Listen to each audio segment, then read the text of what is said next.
मंगलमय मंगलकरं गीतरागवी ज्ञान नमो ताई जाके बहे अरहंतादिमः करि मंगल करियो महा ग्रंथ करन को कान जाते मिले समाज सब पावे निज पदरम आत्मरूप अनुपम अद्भुत ज्ञान के भव सिंधरो आत्मरूप।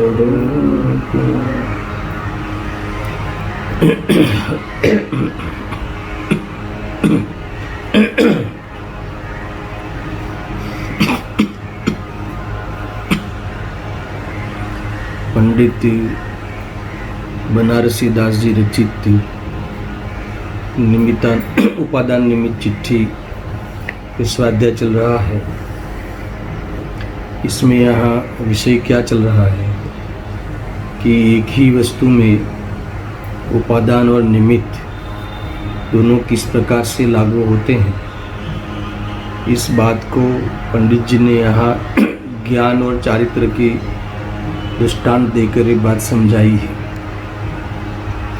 मगर उससे पहले दोनों गुणों की जो स्वतंत्रता है उस स्वतंत्रता की मर्यादा बांधते हैं। कल यहाँ ये बात आई थी कि भले वो निमित्त उपादान दो गुणों के बीच में आगे समझाने वाले हैं, मगर सबसे पहले ये नक्की करें कि दोनों गुणों के बीच में क्या है, स्वतंत्रता है, स्वाधीनता है, स्वतंत्रता है, असहाय है। यानी कुल मिला के उनके ही मूल में ये बात यहाँ लिखी हुई है कि ज्ञान चारित्र ने आधीन न थी, यानी चारित्र ज्ञान ने आधीन न थी। ये दोनों बातें वो चार प्रकार के आधार लेकर है, जो जाति है, गति है, शक्ति है, सत्ता है, उसके आधार से दोनों की भिन्नता न्यारी न्यारी है ना चीज़ें। इस प्रकार से दोनों गुणों की स्वतंत्रता सिद्ध की, असहाय है ऐसी बात सिद्ध की। यानी ज्ञान चारित्र के अधीन नहीं है, चारित्र ज्ञान के अधीन नहीं। भेद ज्ञान हुआ है इसीलिए चारित्र में स्थिरता हुई है ऐसा नहीं, क्योंकि भेद ज्ञान है वो ज्ञान गुण का कार्य है और स्थिरता वह चारित्र गुण का कार्य है। ज्ञान ने स्थिरता करी चारित्र में ऐसी बात यहाँ नहीं। कुल मिला के जब चारित्र में स्थिरता होगी उस काल में ज्ञान भेद ज्ञान रूप परिणमित हुआ होगा, वो बात का निषेध नहीं है। मगर भेद ज्ञान के कारण चारित्र में स्थिरता हुई ऐसा उपादान रूप से कारण कार्य संबंध नहीं, निमित्त कारण का हो, ये बात यहाँ खास बात आई थी। यानी दोनों में यहाँ लिखते हैं, गुरुदेव श्री बोलते हैं कि स्वतंत्रता स्थापीने पछी बनने में उपादान निमित्त कया प्रकारे छिते कैसे। पहले दोनों में स्वतंत्रता की मर्यादा बांधते हैं। देखो ये चाहे द्रव्यार्थिक निमित्त उपादान वाला हो प्रकार, चाहे पर्यार्थिक उपादान निमित्त वाला प्रकार हो, मतलब दोनों में वहाँ दो द्रव्यों की स्वतंत्रता सिद्ध करते हैं, यहाँ दो गुणों की स्वतंत्रता सिद्ध करते हैं। बहुत बड़ी बात है। ऐसा है कि जब स्वतंत्रता सिद्ध करेंगे तो निमित्त नैमित्तिक जो कार्य दिखेगा वहाँ हम उपादान रूप से करता है, अर्थात इसके द्वारा किया गया ऐसा हम आरोप नहीं देंगे, अर्थात अपेक्षा नहीं रखेंगे। आरोप देना द्वेष है, अपेक्षा रखना राग है। तो ये राग द्वेष दोनों वहाँ मिट जाएंगे, ये बात यहाँ कही है। देखो ये दोनों प्रकार के निमित्त उपादान में जो दो द्रव्यों की अर्थात एक ही द्रव्य के दो गुणों की जो स्वतंत्रता सिद्ध करनी है, दोनों में ये मर्यादा बांधी है, इसके बारे में यहाँ विस्तार से चर्चा गुरुदेव जी ने करी है। हेडिंग ही दिया है इनके इस प्रकरण में कि उपादान निमित्तनी स्वाधीनतानु विस्तृत विवेचन, है ना, यहाँ बात कही है। जैसे हमने जो किसी पदार्थ के रंग के देखने के बारे में प्रसंग में, जैसे किसी व्यक्ति ने चश्मा पहना हुआ व्यक्ति ने आँख के द्वारा वहाँ किसी पदार्थ का रंग का बोध किया, इस प्रकरण में अगर ये जो ज्ञान है वो ज्ञान ज्ञायक में से आता है और चश्मा या आँख वो दोनों पुद्गल का परिणाम है। इतनी स्वतंत्रता अगर हमें पता नहीं होगी तो आँख में से ज्ञान आता है या चश्मा पहनने से ज्ञान होता है, ऐसी आधीनता यद्यपि ऐसा है नहीं। ऐसे प्रसंग में भी सुनना बराबर कितनी बातें होती है कि कभी इस आँख रूपी उपकरण में कोई खोट हो, कोई खामी हो, समझ लो उस परमाणु में कोई खोट हो परमाणु में, यानी उसमें आँख द्वारा ज्ञान होने की जो नैमित्तिकता है उसमें कहीं खोट हो तो उसे चश्मा पहनाया जाता है, ठीक है ना, चश्मा पहनता है ना, तो चश्मा में भी ऐसी नैमित्तिकता हो उस कांच में कि उस खोट वाली पोजीशन में उस प्रकार का कांच धारण किए हुए हो तब उस पदार्थ के रंग संबंधी ज्ञान होता हो। ऐसी नैमित्तिक प्रक्रिया है। देखो आप जब जाते हो ना नंबर निकालने, आँख में कोई खोट लगती हो, दिखता नहीं हो, जाखब हो, तो अलग अलग कांच आपको पहनाता है, 0 नंबर, 1 नंबर, 2 नंबर, 3 नंबर, अलग अलग। फिर ऐसा एक कांच आता है कि उस कांच मिल जाता है इसमें से कि उसमें उस खोट वाले उपकरण में नैमित्तिक हो, है ना, निमित्त बने। किस बारे में निमित्त बने कि किसी भी पदार्थ का रंग रूप से ज्ञान होने में निमित्त कारण बने, ऐसी नैमित्तिकता उसमें बने, वो उसका उपादान है।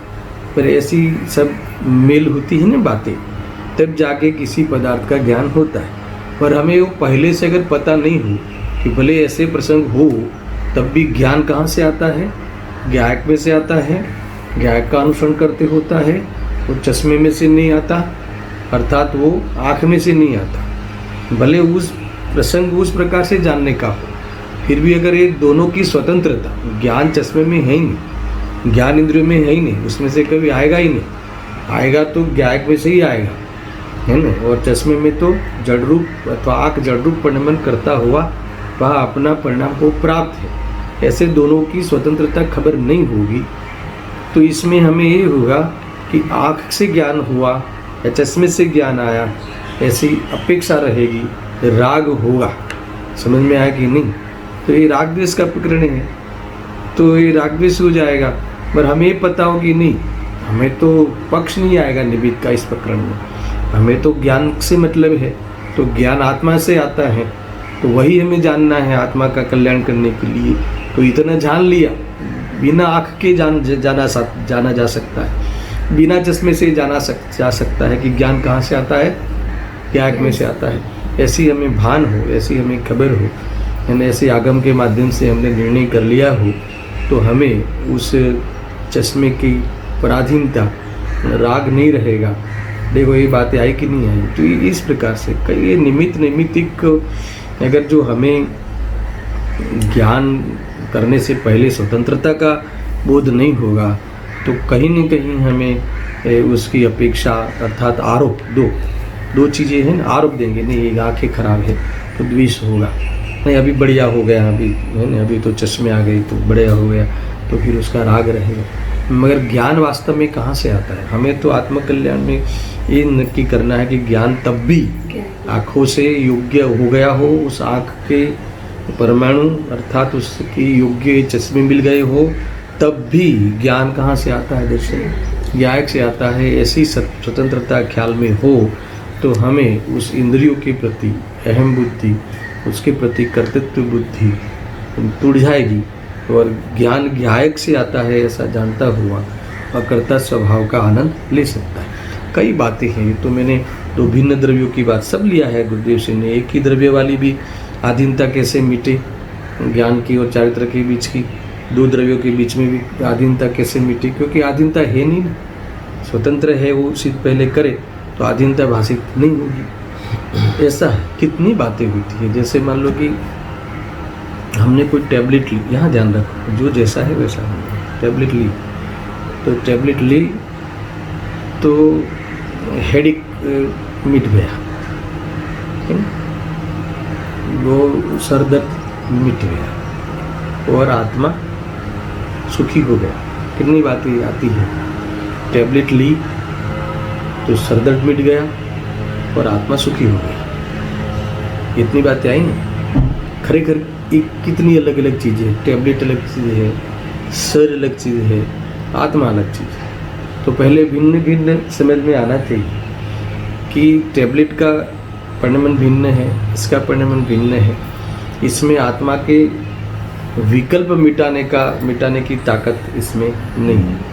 इसमें उस टैबलेट और दुखी सर दर्द की वजह से नहीं हो रहा था, है ना, विकल्प की वजह से हो रहा था, राग की वजह से हो रहा था, उसका लक्ष्य करके राग की वजह से हो रहा था। अब कितनी बातें बनती है। एक बाजू टैबलेट का आना और उस टैबलेट उस प्रकार से उस पुद्गल के पिंड है ना टैबलेट, उस प्रकार से उसका परिणमन होना कि इस सर के उस परमाणु में उस अनुकूलता होता, तो उस जो लक्ष्य करता है ना जीव, तो उसमें इस प्रकार से लक्ष्य करता है कि मुझे यहाँ दर्द हो रहा है, वहाँ दर्द हो रहा है, तो वहाँ उस प्रकार का परिणमन मिट जाना, उस प्रकार का परिणमन नहीं रहना, उसमें निमित्त बनना उस टैबलेट का, और यहाँ उस संबंधी विकल्प का नहीं रहना, इतना एक साथ में तीनों में काम देखने को मिलते हैं। तो खरेखर शांति तो कहाँ से हुई?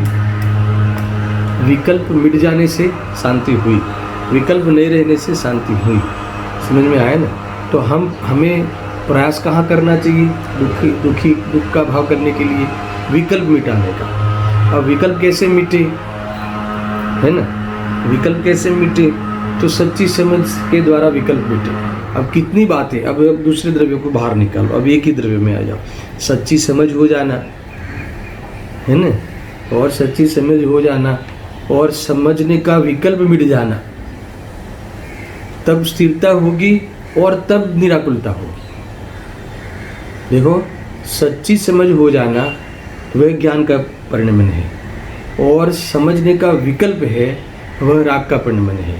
तो समझने का विकल्प नहीं रहे, सुनना, समझने का विकल्प नहीं रहे तब शांति होती है। और समझने से समझने का विकल्प मिट जावे ऐसा नहीं होता, क्योंकि समझने का कार्य ज्ञान का है, विकल्प का नहीं रहना काम चारित्र का है, और निराकुलता होने का काम सुख गुण का है। कितना जबरदस्त इसमें स्वतंत्रता है। तो जब समझने में आ जावे तब भी अगर विकल्प नहीं मिटे तो दुख होगा, मगर समझने में आ जाने पर भी कभी विकल्प नहीं मिटते। समझ में आया?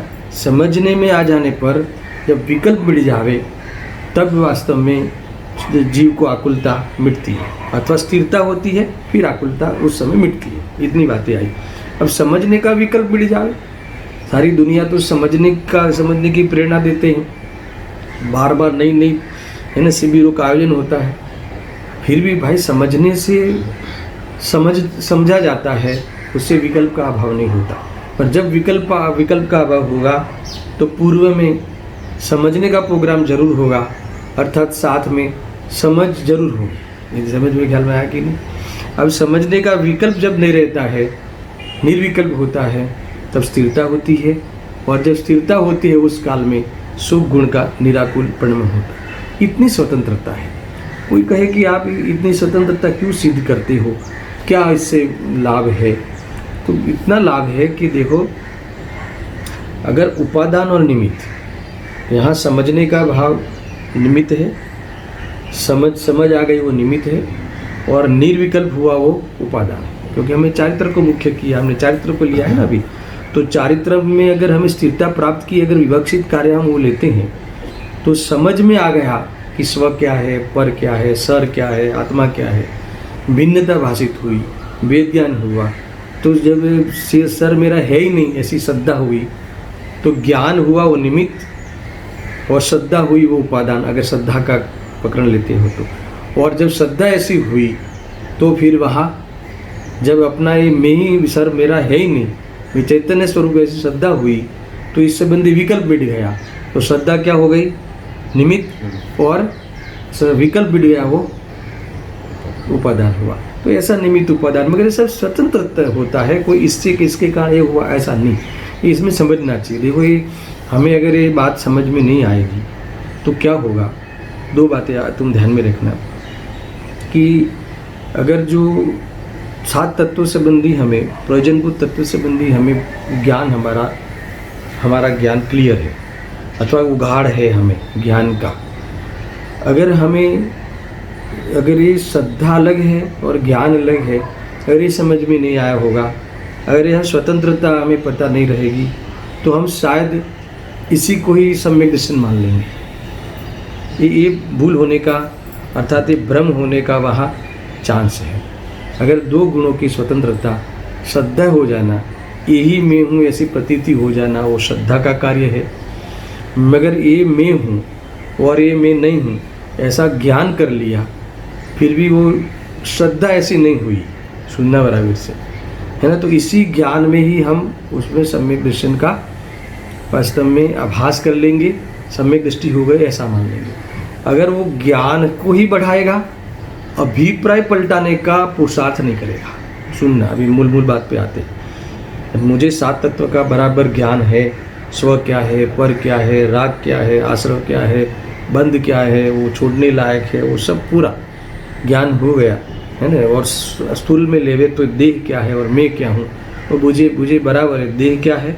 जड़ है, मैं चेतन हूँ, ये चेतन है वो मैं हूँ, ये जो जड़ है वो मैं नहीं हूँ, ऐसा मुझे बराबर सेंस में मुझे बराबर ज्ञान हुआ, बुद्धि में बराबर है। अगर ये श्रद्धा जुदी है, ये श्रद्धा नहीं है, ये ज्ञान है, अगर इसी को श्रद्धा मानने का भ्रम हो सकता है, अगर 2 गुणों की स्वतंत्रता ख्याल में नहीं हो तो। दूसरा, 2 गुणों की स्वतंत्रता ख्याल में नहीं हो तो अभिप्राय पलटाने का हम पुरुषार्थ नहीं करेंगे। समझ में आया ना? अभिप्राय पलटे तो ही वास्तव में सम्यक दर्शन होगा, जान लेने मात्र से सम्यक दर्शन नहीं होगा। तो हमारा अभिप्राय पे ध्यान ही नहीं जाता, क्योंकि हम तो ज्ञान बराबर हो गया और ज्ञान को ही बार बार स्मरण में लेते हैं या ज्ञान बढ़ाते हैं, मगर श्रद्धा का जो अभिप्राय पलटना है वह हमारा ध्यान नहीं जाता। समझ में? अभी श्रद्धा भी पलट जाए कि देह में नहीं हूँ, फिर भी मुक्ति तब मिलेगी कि जब कषाय का अभाव होगा। कभी कभी जीव इतना एकांत कर लेता है कि, है ना, राग तो जुदी चीज़ है, राग को क्या करना है, जुदी चीज़ें वो बराबर है, वह राग मिटे तब तो मुक्ति में जाओगे। अगर राग की तुम्हें दृष्टि छूट गई मात्र, समझ में आया, जुदा तुमने जान लिया, ऐसा भी अनुभव कर लिया, फिर भी जितनी कषाय बाकी की 3 चौकड़ी की बाकी है वो नहीं मिटेगी, उसका अभाव नहीं होगा, तब तक मुक्ति नहीं होगी। तो देखो, ये कषाय का अभाव करने का पुरुषार्थ पे ध्यान नहीं जाता जीव का। समझ में आया? ज्ञानी जीव को तो जाता ही है, मगर जिसने खाली मात्र ज्ञान में ही सब धारणा कर रखी है, तो वो कषाय के अभाव करने की तरफ तो उसका ध्यान ही नहीं जाता। अरे कभी ऐसा होता है कि कषाय की मनता हुई, देखो ये है ना, समझने का विकल्प कषाय की मनता है, आत्मा के बारे में समझने का विकल्प कषाय की मनता है, और भोगों के बारे में विकल्प कषाय की तीव्रता है। तो आत्मा समझने की बाबत विकल्प में ही, है ना, इस पूजा पाठ आदि विकल्प में ही, कषाय की मनता में ही वह कषाय का अभाव मान लेगा। देखो, ये कषाय का अभाव ही चारित्र है, कषाय की मनता भी तो चारित्र नहीं है। कषाय मंद हुई इसीलिए कषाय का अभाव होगा, ऐसा नहीं है। कषाय की मनता पूर्वक कषाय का अभाव होगा, ये तो बराबर है। और कोई कषाय की मनता को ही चारित्र मान लेगा ये भूल, ये भ्रम हो सकता है। अगर ये हर गुणों का, हर पर्याय का अगर वो स्वतंत्रपने ज्ञान नहीं करेगा तो ये निमित्तिक कार्य में ये भ्रम हो जाएगा कि मेरा कार्य हो गया है। ऐसी बातें हैं, ऐसा है, कई बातें हैं। मैंने इधर एक दो बातें यहाँ कोट भी करी थी। देखो, ये असहाय मानने के पीछे क्या उद्देश्य है ना। तो ये जो दो चीज़ें हैं ना, एक गुण दूसरे गुण का अथवा एक द्रव्य दूसरे द्रव्य में असहाय रूप है, दो गुणों में असहायता है ना, सहाय की जरूरत नहीं है। अगर ये बात हमें खबर नहीं हो तो दो पदार्थों की स्वतंत्रता की खबर नहीं हो दर्शन, तो क्या होगा, झगड़े होंगे। समझ में आया? यहाँ कहा है उपादान निमित्त न झगड़ा मटी जाए, अगर दो गुण असहाय है ऐसी खबर पड़ जाए तो। देखो, तो एक तो अभी कहा ना, प्रयोजनभूत तत्वों की जानकारी हो जाए तो सम्यक दृष्टि मानने की भूल नहीं करेगा। और किसी को मान लो कि बहुत ज्ञान हो तो या अपने पे घटावे, अपने को बहुत ज्ञान हो जाएगा तो सम्यक दृष्टि मानने का भ्रम नहीं होगा, क्योंकि वो अलग चीज़ है, वो अलग चीज़ है। किसी व्यक्ति के मान लो कि पर्याय में बहुत कषाय दिखती हो तो हम तुरंत सर्टिफिकेट देते हैं कि काहे का ज्ञान है। और विद्वान हो, कभी किसी बाबत में वो कषाय करती हुई दिखे, है ना, अथवा व्यापार में जाते हुए दिखे, व्यापार करे कि नहीं करे, गृहस्थ जीवन में व्यापार का राग आवे, व्यापार का राग आना वो चारित्र का डिपार्टमेंट है, और व्यापार में कर्तृत्व बुद्धि करना वो अथवा कर्तृत्व बुद्धि छूटना वो श्रद्धा का सब डिपार्टमेंट है। मैं कर सकता हूँ व्यापार, ऐसा मानना मिथ्या श्रद्धा है, और मैं कर नहीं सकता, मैं मात्र ज्ञाता दृष्टा हूँ, ऐसा मानना वो श्रद्धा गुण का सम्यक पिंडमेंट है, श्रद्धा का डिपार्टमेंट है। ऐसा मानते हुए भी व्यापार का राग रहना, समझ में आया ना, क्यों रहता है? क्योंकि मानना अलग चीज है, मानना श्रद्धा गुण का कार्य है, और उस व्यापार का राग मिट जाना वो चारित्र गुण का कार्य है। तो दोनों को जो स्वतंत्र मानोगे तो किसी को व्यापार का राग आता हुआ दिखाई देंगे तो भी आप उसे धार्मिक मान सकते हो, है ना, वो धार्मिक हो सकता है, ऐसा मान लो, हो भी और न भी हो, और धार्मिक हो भी सकता है, सम्यक दृष्टि हो भी सकता है। क्यों? क्योंकि सम्यक दर्शन में व्यापार में कर्तृत्व बुद्धि छूटने का नाम सम्यक दर्शन है। व्यापार का राग छूट जाना वो अलग कार्य है। भले व्यापार की दृष्टि छूट जाए कर्तृत्व की, इसके बाद व्यापार का राग छूट जाए, ये तो बात बराबर है, मगर व्यापार की दृष्टि छूट जाए और व्यापार राग का राग छूट ही जाए तुरंत, ऐसा नहीं है। दोनों अलग अलग काम है, दोनों अलग अलग बाबत है। ये ख्याल में आया कि नहीं? ऐसा है, देखो, कभी श्रद्धा हो जाए और अप्रयोजनभूत पदार्थों के बारे में ज्ञान अपने को नहीं हो, है ना, तो उसे चिंता नहीं होगी। समझ में आया? या मान लो कि किसी व्यक्ति के आप खड़ा किया कि भाई 148 प्रकृति कौन सी है, बोलो, सुनना। अभी वो कहे कि मुझे तो नहीं याद है या मुझे वो नहीं आता, अप्रयोजनभूत तत्व है ना वो, तो हम उसे तुरंत ऐसा नहीं कहेंगे कि ये मिथ्या दृष्टि है ना। द्वेष नहीं करना। क्यों? क्योंकि ऐसा ज्ञान अप्रयोजनभूत तत्व संबंधी ज्ञान का नहीं होना वो ज्ञान का परिणाम है। उस समय श्रद्धा सम्यक हो सकती है। समझ में आया कि नहीं? तो श्रद्धा सम्यक हो और ज्ञान अप्रयोजनभूत संबंधी पदार्थों का ज्ञान नहीं हो, अवदैहिक अज्ञान हो, ऐसा हो सकता है। ये अलग अलग है ना, ये संबंधी मैंने इसलिए कहा।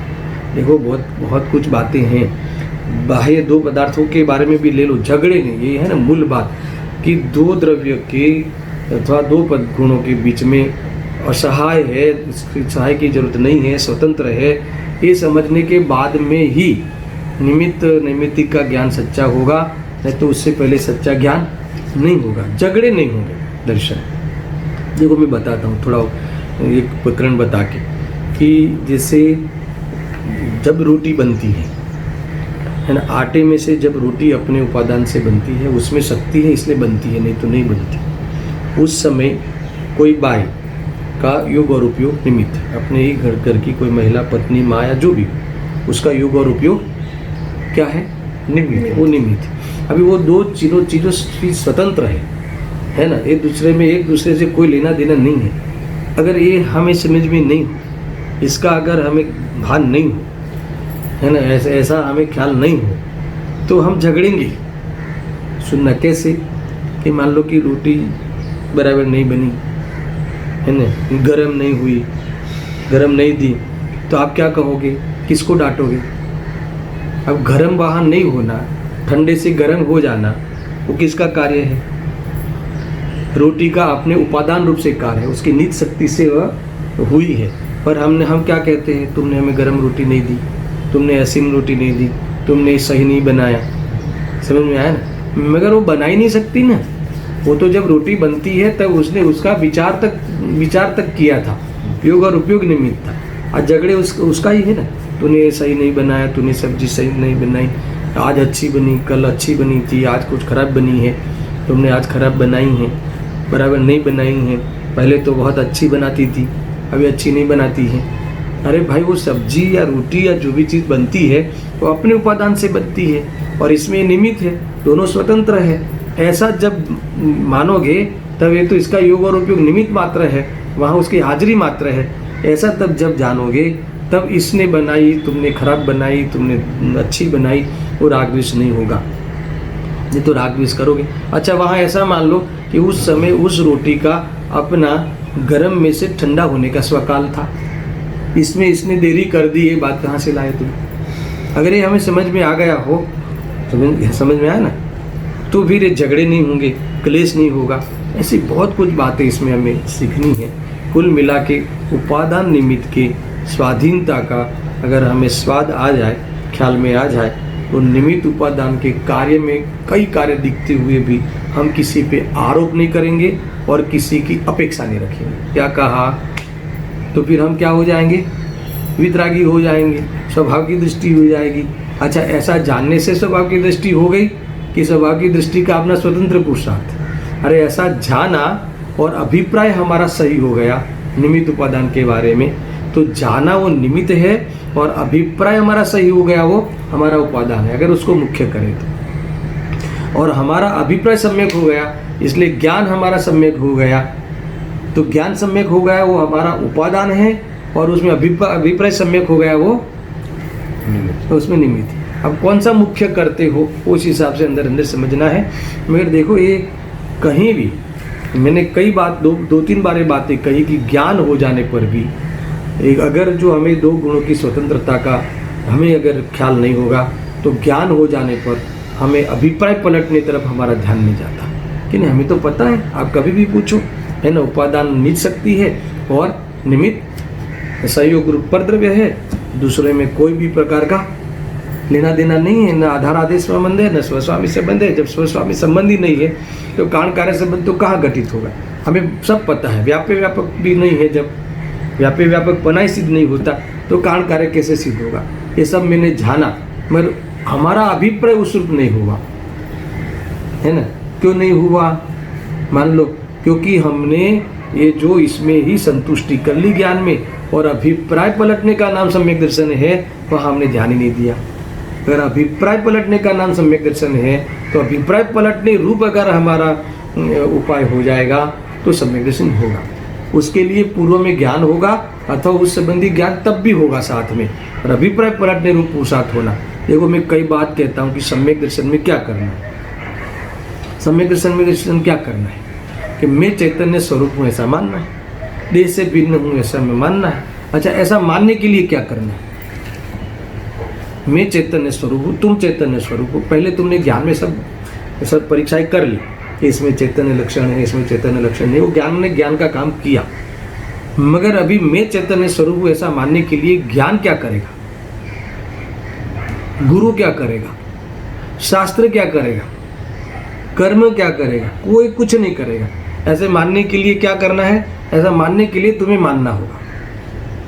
तुम जब ऐसा मानोगे तब तुम्हारी मान्यता सही होगी। अब कब मानोगे? जब तुम मानोगे तब काल लब्धि पकेगी। तब ऐसा मैंने नहीं कहा, जब तुम मानोगे तब तुम्हारी काल लब्धि पकेगी। मैंने ऐसा नहीं कहा कि जब तुम्हारी ऐसी होनार होगी। अरे जब तुम ऐसा मानोगे तब तुम्हारी ऐसी होनार होगी। अरे ऐसी होनार होना तो जैसा कार्य हुआ है उसको होनार कहते हैं, जिस समय में हुआ उसे काल लब्धि कहते हैं। काल लब्धि और होनार तो कचू वस्तु नहीं यानी इसमें कुछ करना नहीं है। जिस समय में काम होगा उसे काल लब्धि कहते हैं।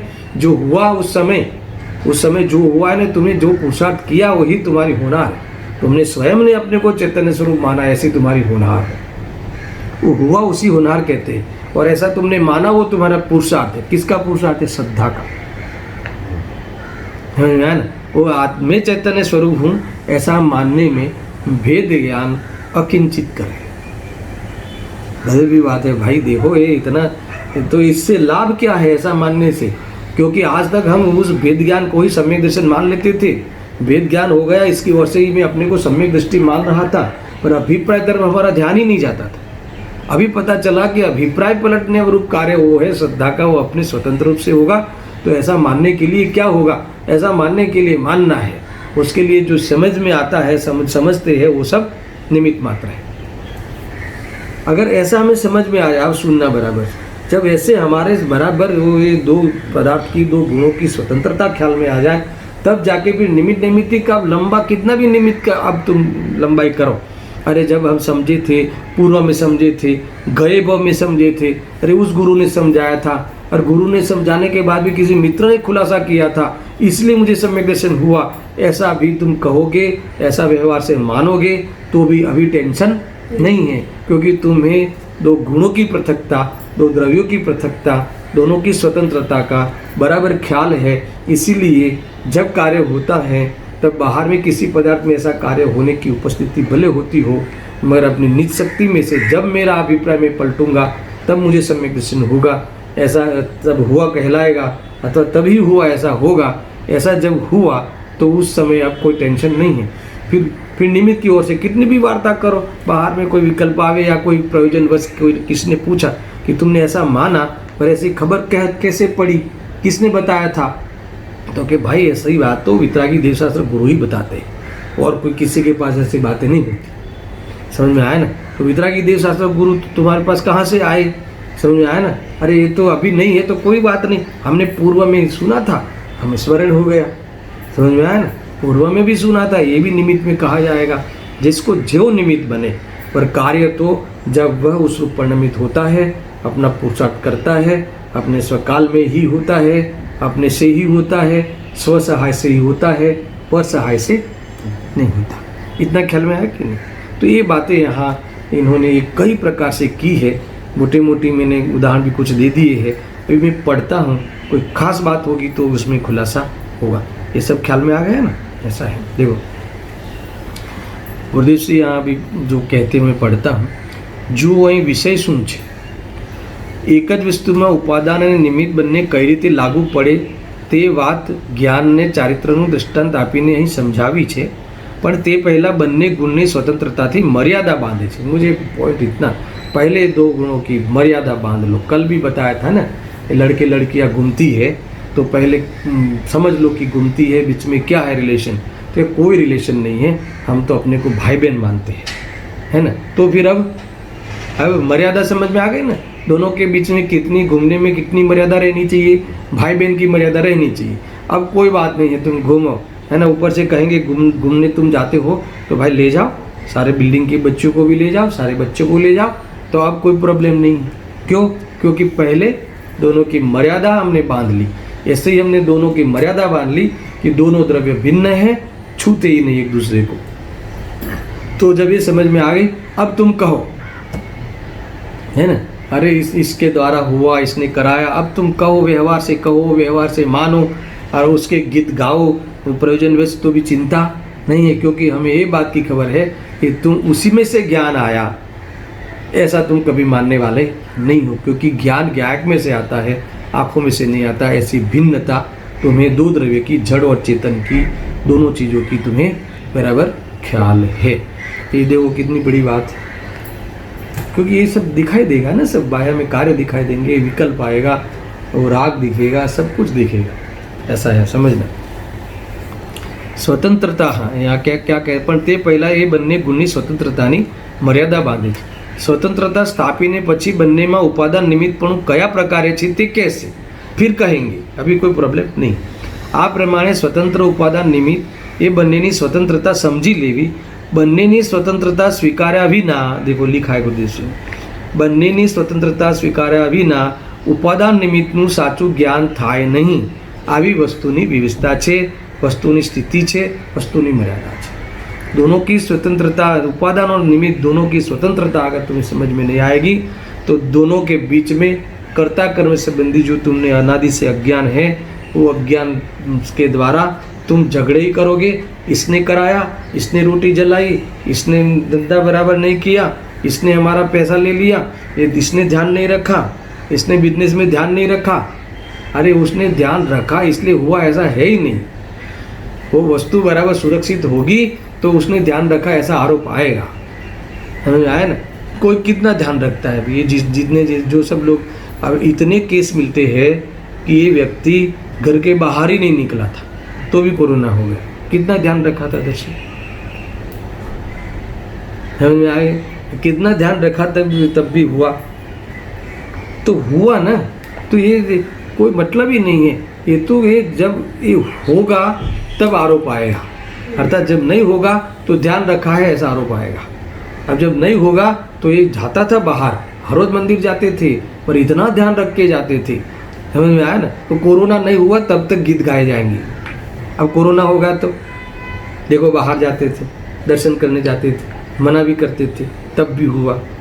तो देखो ऐसा है, ये जब दो पदार्थ की स्वतंत्रता ख्याल नहीं होगी तो राग द्वेषी होगा, और दो पदार्थ की स्वतंत्रता ख्याल होगी तो कि भाई जब होने की योग्यता हुई तब उपचार आएगा। तो अभी इसने कराया, इसने नहीं कराया, ऐसा राग द्वेष मत करो। समझ में आया? और तुम क्या हो जाओ? शांत हो जाओ। शांत हो जाओ, निर्विकल्प हो जाओ, सुखी हो जाओ। कितनी बातें आती है, कितनी बातें आती है। तुम्हारे से तुमने ध्यान नहीं दिया, तुमने अगर बोला होता, तुमने कहा होता, तुमने सोचा होता तो ये नहीं होता था। आरोप तुरंत देते हैं। तुम ध्यान रखते तो क्या करना? ध्यान नहीं रखना या ध्यान रखना? अरे क्या ध्यान रखना, क्या ध्यान नहीं रखना? तुम्हें जब तक ये तुम्हें राग है तब तक तुम ध्यान रखने का विकल्प करोगे, मगर तुम्हारे ध्यान रखने से वो सुरक्षित है ऐसा तुम अहंकार मत कर लेना, नहीं तो दुखी हो जाओगे। देखो मैं एक कथन बोलता हूँ, तुम ध्यान रखना। ये स्लोगन है, उपादान में उपादेय बुद्धि किए बिना निमित्त का यथार्थ ज्ञान नहीं होता। क्या कहा? उपादान में उपादेय बुद्धि हुए बिना निमित्त का यथार्थ ज्ञान नहीं होता। मान लो कि ये जब भी सम्यक दर्शन होगा तब मैं स्वयं आत्मा का दर्शन करके अपना स्वयं आत्मा चैतन्य स्वरूप हूँ ऐसा अंतर में जान के उसकी श्रद्धा करूँगा तब होगा। ऐसी अपने में उपादान शक्ति है, ऐसी उसमें उपादेय बुद्धि नहीं होगी तब तक मंदिर जाता हुआ भी, सुनना, मंदिर जाता हुआ ऐसा ही समझेगा कि भगवान मुझे सम्यक दर्शन कराए। वो भगवान को निमित्त मान ही नहीं सकता, भगवान को उपादान मान के ही दर्शन करेगा। क्या कहा? और जिसको उपादान में उपादेय बुद्धि हो गई होगी, है ना, उपादान में उपादेय बुद्धि यानी स्वयं अपनी चैतन्य शक्ति से मैं ही हूँ ऐसा अनुभव हुआ होगा, वह भगवान के पास जाएगा। समझ में आया ना? तब भी वो ऐसा नहीं मानेगा कि आपके द्वारा हुआ। सुनना, अरे वो भक्ति में ऐसा गाएगा कि भगवान आपने आत्मा दिखाई दिया नहीं, दे दिया। क्या कहेगा? भगवान आपने तो मुझे आत्मा दे दिया। तब भी वो ऐसा नहीं मानेगा कि उन्होंने दिया, तब वो वही मानेगा कि प्रभु के प्रति इतना राग आ गया, प्रभु ये राग से मैं नहीं बच पाया, है ना, मुझे ये आपके प्रति ये राग, आपका लक्ष्य करके इतना राग आ गया, ऐसा ही मानेगा। वो कभी भगवान ने कराया ऐसा नहीं मानेगा। समझ में आया कि नहीं? ये भाई ये देखो मार्ग ही साधता है वो सम्यक दृष्टि। तो ऐसा है, निमित्त उपादान दो भिन्न, उसकी स्वतंत्रता जब तक ख्याल में नहीं आएगी तब तक यहाँ कहते हैं कि वह है ना उपादान निमित्त का ज्ञान सच्चा उसका नहीं होता। वो निमित्त को उपादान मान के ही कारण मानेगा, ये बात पक्की है। और अपने उपादान निज शक्ति की खबर ही नहीं होगी और अपना कार्य करने में वह पुरुषार्थ नहीं साधेगा। ये बात यहाँ निमित्तों की ही राह देखेगा, ये बात पक्की है, ऐसा गुरुदेव सिंह ने ये कहा। अब सुनना, ज्ञान ચારિત્ર ને આધીન નથી અને ચારિત્ર જ્ઞાનને આધીન નથી। સર્વગુણ અસહાય છે। જુઓ વસ્તુ સ્વરૂપની મર્યાદા। એક દ્રવ્યમાં ત્રિકાળ ભેગા રહેનારા જે ગુણો, अब इनको क्या कहना है? एक દ્રવ્યમાં ત્રિકાળ ભેગા રહેનારા જે ગુણો તેઓ પણ એકબીજાની સહાય વગરના સ્વાધીન છે, તો પછી ત્રણેય કાળે જુદા રહેનારા પદાર્થો એકબીજાને સહાય કરે એ વાત ક્યાં રહી? फिर दूसरे पदार्थ के साथ सहाय करे और वो मुझे आके संभाले और वो मुझे जिलाए, वो मुझे रखे, वो बात तो है नहीं। समझ में आया ने? ऐसा એટલે એક દ્રવ્ય બીજા દ્રવ્યને કાંઈ કરે એ વાત વસ્તુ સ્વરૂપની મર્યાદાની બહાર છે। क्या कहा दर्शन? गजब की बात है। देखो एक उद्देश्य की प्रमाण कथन, एक द्रव्य दूसरे द्रव्य में जाकर कुछ करे, एक द्रव्य दूसरे द्रव्य का कुछ करे, ये बात वस्तु स्वरूप की मर्यादा की बाहर है, ये प्रमाण की बाहर है, ये प्रमाणिकता नहीं है, ये अप्रमाणिक है, ऐसा कहते हैं। और एक ही द्रव्य के दो गुणों में चारित्र की स्थिरता ले आवे, ये भी अप्रमाणिकता है।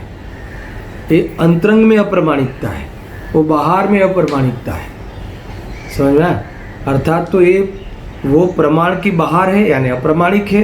और एक जब एक ही द्रव्य में दो गुणों के बीच में कर्ता कर्म उपादान रूप से कर्ता कर्म माने तो कहते हैं कि उसे अंतरंग प्रमाण में भी प्रमाणिकता नहीं रही, अर्थात तो प्रमाण में अटक गया, ऐसा समझ लेना।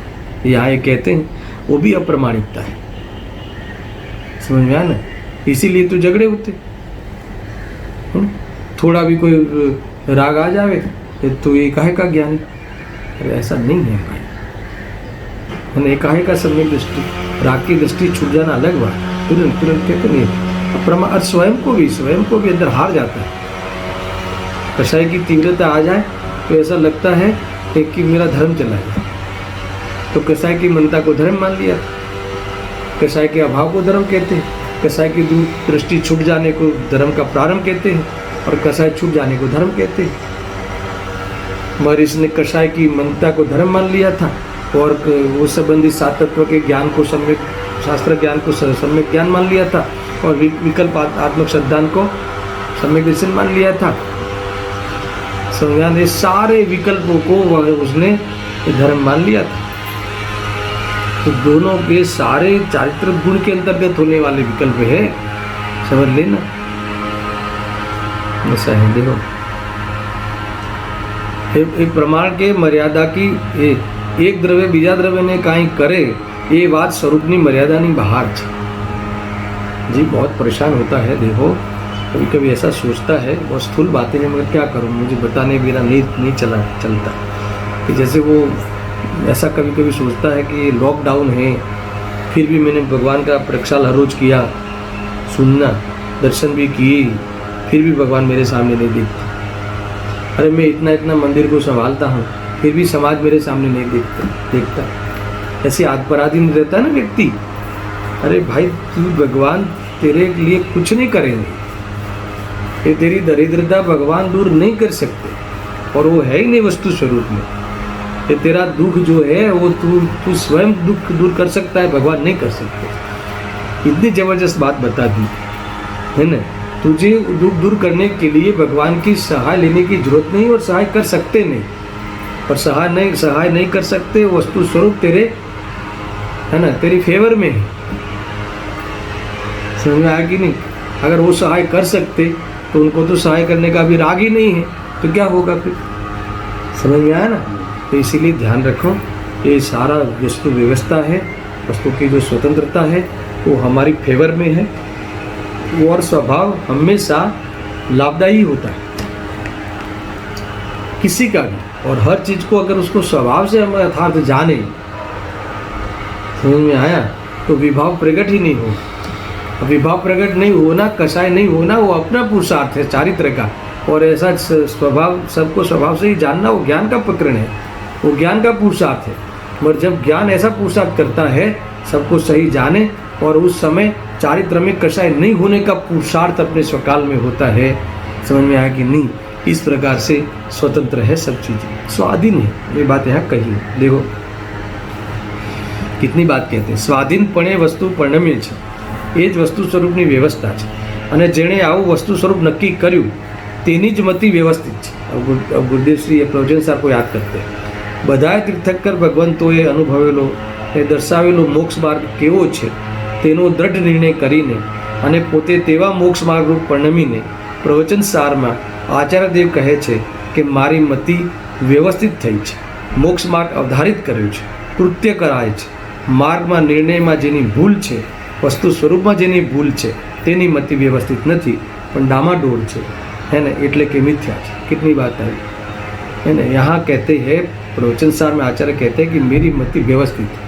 भगवान की मति व्यवस्थित क्या है, मुनिराज की मति व्यवस्थित क्या हुई है कि ये जो बाहर में है ना, ये जो व्रत है, कौन से व्रत है, महाव्रत का जो पालन हो रहा है ना, महाव्रत हो रहे हैं, उसके कारण मुझे स्थिरता आई है, ऐसा नहीं है। महाव्रत का विकल्प तो वो तो अस्थिरता है स्वयं, और महाव्रत क्या है, जड़ की क्रिया है। महाव्रत के विकल्प अस्थिरता है, और महाव्रत के विकल्प का अभाव हो जाना, व्यय हो जाना और स्थिरता प्रकट होनी, है ना, ये दोनों व्यय और उत्पाद अपने आप में स्वतंत्र है ना। देखो पूर्व पर्याय में व्रत है, व्रत का विकल्प है, और आगामी पर्याय में स्थिरता है, तो उसके कारण स्थिरता हुई ऐसा नहीं है ना। वर्तमान पर्याय का पूर्व पर्याय में अभाव, वर्तमान पर्याय में स्थिरता है, इसलिए आगे मुक्ति होगी, ऐसा नहीं है, क्योंकि वर्तमान पर्याय के आगामी सब पर्याय में अभाव, प्राग भाव और प्राग प्रध्वंस अभाव, दो अभाव है ना। इसीलिए जब अब वही गुण की वही आगे की पर्याय है ना, अगली पर्याय में कारण कार्य संबंध नहीं है। हाँ, ये जरूर है कि पूर्व में ये होगा तो आगामी पर्याय में ऐसा अपने आप अपने स्वकाल में पुरुषार्थ होगा। हर पर्याय अपना नया पुरुषार्थ लेके होती है। पूर्व के पर्याय का पुरुषार्थ आगामी पर्याय के पुरुषार्थ में लाभ होता है, ऐसा नहीं है। स्पॉट पेमेंट है, उसी पर्याय में उसी पर्याय का पुरुषार्थ और उसी पर्याय में उसी पर्याय का लाभ, ऐसा स्वतंत्र वस्तु का स्वरूप। समझ में आया कि नहीं, कितनी बड़ी बात है। तो फिर परद्रव्य आके मुझे कुछ करावे, ऐसा नहीं।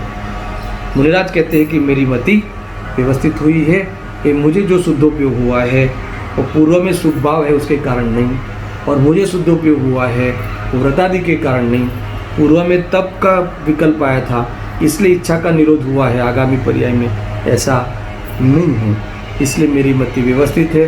मैं हर पर्याय में स्वाधीन द्रव्य के रूप में उस पूरे वर्ल्ड में, पूरे लोक में मैं स्वाधीन तरीके तैरता हुआ आनंद में रहता हूँ। मेरी मति व्यवस्थित हुई।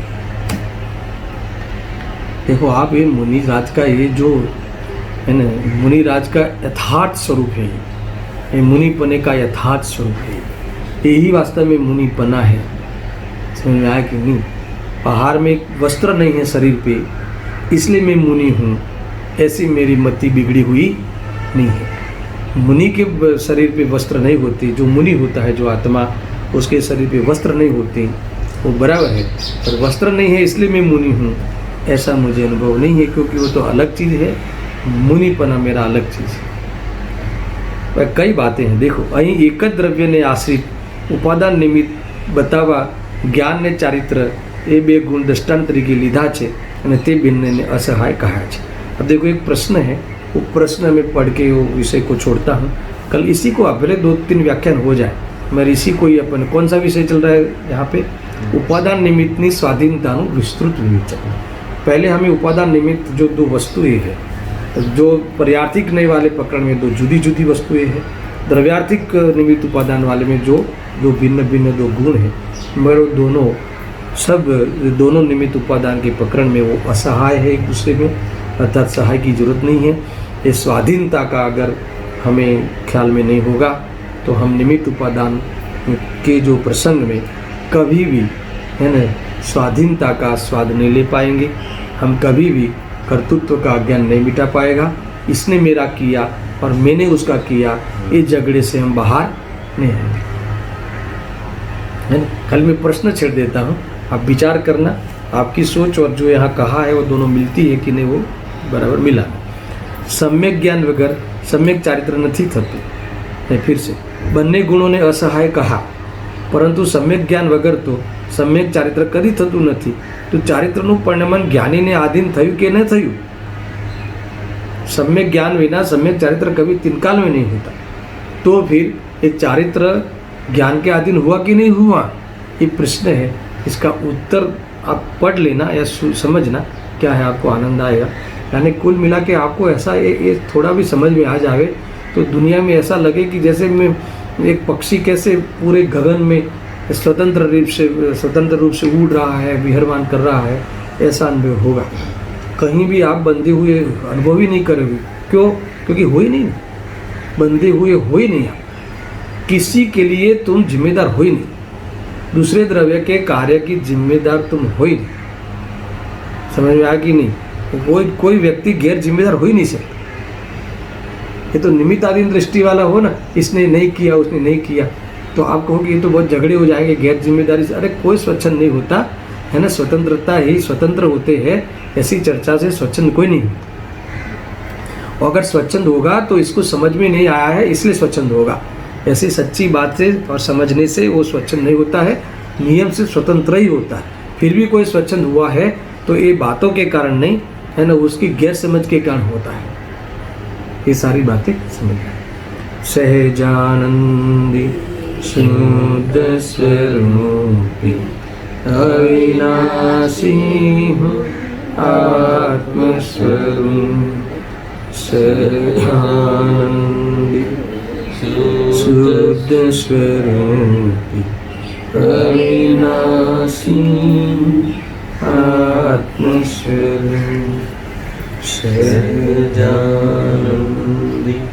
शुद्ध स्वरूप अविनाशी